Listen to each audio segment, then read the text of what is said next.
আসসালামু আলাইকুম। প্রাথমিক বৃত্তি পরীক্ষা ২০২৫ এর ইংরেজি বিষয়ের খুবই গুরুত্বপূর্ণ বিষয়টি নিয়ে আলোচনা করতে চলেছি। সেটি হচ্ছে সিন প্যাসেজ এবং আনসিন প্যাসেজ, অর্থাৎ সিন কম্প্রিহেনশন আর আনসিন কম্প্রিহেনশন, এই ২ টা বিষয় নিয়ে। অর্থাৎ আমাদের টেক্সট বইয়ে কিন্তু অনেকগুলো প্যাসেজ রিলেটেড অনেকগুলো টেক্সট দেওয়া আছে। এখান থেকে সবথেকে গুরুত্বপূর্ণ যেগুলো সেগুলো এখানে উল্লেখ করা আছে। ঠিক এগুলো পড়লে ইনশাআল্লাহ এগুলোর মধ্যে থেকেই কমন থাকবে। যাই হোক, তাহলে আমরা প্রথমে দেখে নিই।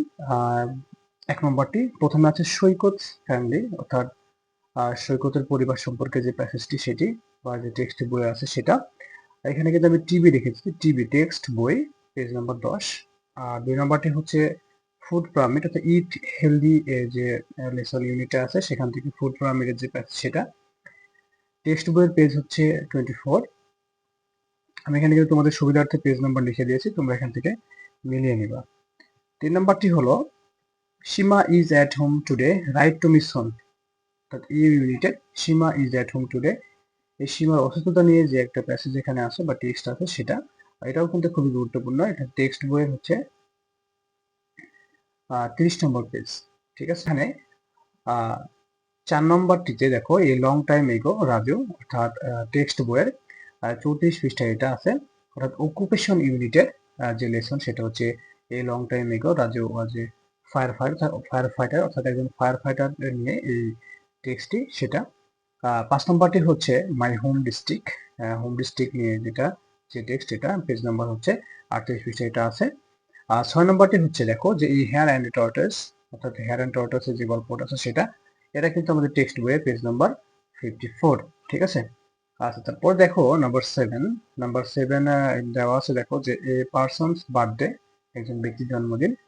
তো এটা কিন্তু টেক্সট বইয়ের 58 পেজ। নাম্বার 8 দেখো লিবারেশন ওয়ার মিউজিয়াম, অর্থাৎ মুক্তিযুদ্ধ জাদুঘর, সেটা হচ্ছে আমাদের টেক্সট বইয়ের 74 page. Number 9 last January I went to A cup camp, অর্থাৎ ইট ওয়াজ এ গ্রেট ডে, যে ইউনিটটা এখানে আছে কাপ ক্যাম্প রিলেটেড, সেটার প্রথম যে লেসনটা আছে ওই লেসনটা পেজ নাম্বার হচ্ছে 82। খুবই গুরুত্বপূর্ণ কিন্তু। 10 নম্বরটি দেখো এখানে Babul and his family, cyclone Aila নিয়ে যে ইউনিটটা আছে সেটার পেজ নাম্বার হচ্ছে 95। আর সেটার প্রথম যে অংশটা আছে সেটা এখানে দেওয়া আছে, সেটা খুবই গুরুত্বপূর্ণ। আর এট লাস্ট নাম্বার 11 এখানে দেওয়া আছে দ্য অলিম্পিক গেমস, টেক্সট বইয়ের পেজ নাম্বার 68।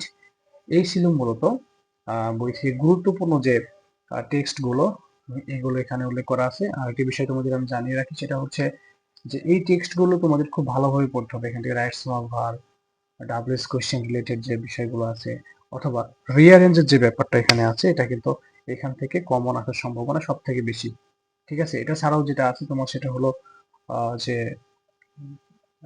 কনভারজেশন, অর্থাৎ ডায়লগ রিলেটেড যেগুলো সেগুলো তোমরা ভালো করে পড়বা। এই ছিল মূলত সিন কম্প্রিহেনশন, অর্থাৎ সিন প্যাসেজ যেগুলো সেটা। ইনশাল্লাহ এগুলো পড়লেই তোমাদের সিন প্যাসেজ কমন থাকবে। ঠিক আছে, এই পর্যায়ে আমরা দেখে নেব সলিউশন আনসিন কম্প্রিহেনশন, অর্থাৎ আনসিন প্যাসেজের জন্য যে সলিউশন গুলো আছে। আমি এখানে বেশ 9টা আনসিন যে টেক্সট অথবা প্যাসেজ যেটা উল্লেখ করেছি এখানে। প্রথমটি হচ্ছে ক্যাপসেলার, ক্যাপসেলার যে গল্পটা আছে সেটা। দ্বিতীয়টি হচ্ছে a fox and a crocodile, অর্থাৎ একটি শিয়াল এবং একটি কুমিরের যে গল্পটি আছে সেটা। নাম্বার 3 দেখো এখানে যে a lion and a mouse, একটি সিংহ এবং একটি ইঁদুরের যে গল্পটি আছে সেই গল্পটি কিন্তু এখানে উল্লেখ করা আছে। নাম্বার 4 এ পোর উড কাটার, একজন গরিব কাঠুরে। নাম্বার 5 এ থাস্টিকো, তৃষ্ণার্ত কাক, এই গল্পটি। নাম্বার 6 দেখো Runa is a student of class 5, অর্থাৎ একজন পঞ্চম শ্রেণীর একজন শিক্ষার্থীর ডেইলি রুটিন থেকে শুরু করে তার যে অভ্যাস সেগুলো নিয়ে কিন্তু এই প্যাসেজটি। সো এটা তোমাদের জন্য খুবই গুরুত্বপূর্ণ। এখানে জাস্ট আমি রুনা লিখেছি, কেন অন্য কারো নাম দিয়ে কিন্তু আসতে পারে। So that it is very important. তারপর দেখো যে নাম্বার 7 এ লায়ার কাউবয়, মিথ্যাবাদী রাখালের যে গল্পটা আছে সেটা। Number 8 leisure time refers to the, অর্থাৎ লেজার নিয়ে একটি টেক্সট আছে বা প্যাসেজ আছে সেটা। At last number 9 Bangladesh is our motherland, Bangladesh সম্পর্কে একটি প্যাসেজ থাকবে সেটা। তো এখানে মূলত আমি 9টি প্যাসেজের কথা উল্লেখ করেছি, আনসার প্যাসেজ। সো এগুলো পড়লে হয়তো এখান থেকে কমন থাকবে তোমাদের। আর একটি প্রশ্ন তো লেখা কিন্তু বা প্রশ্ন কিভাবে লিখতে হবে এই টিপস কিন্তু এখান থেকে তোমরা পাবা।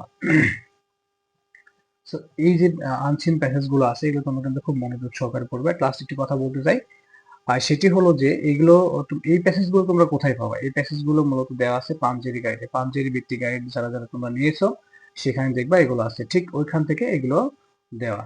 তোমরা সুন্দর মতো করে এগুলো ফলো করবে, এগুলো প্র্যাকটিস করবে, দেখবে ইনশাল্লাহ এখান থেকে কমন থাকবে। আজকে এই পর্যন্তই। আসসালামু আলাইকুম ওয়া রাহমাতুল্লাহি ওয়া বারাকাতুহু।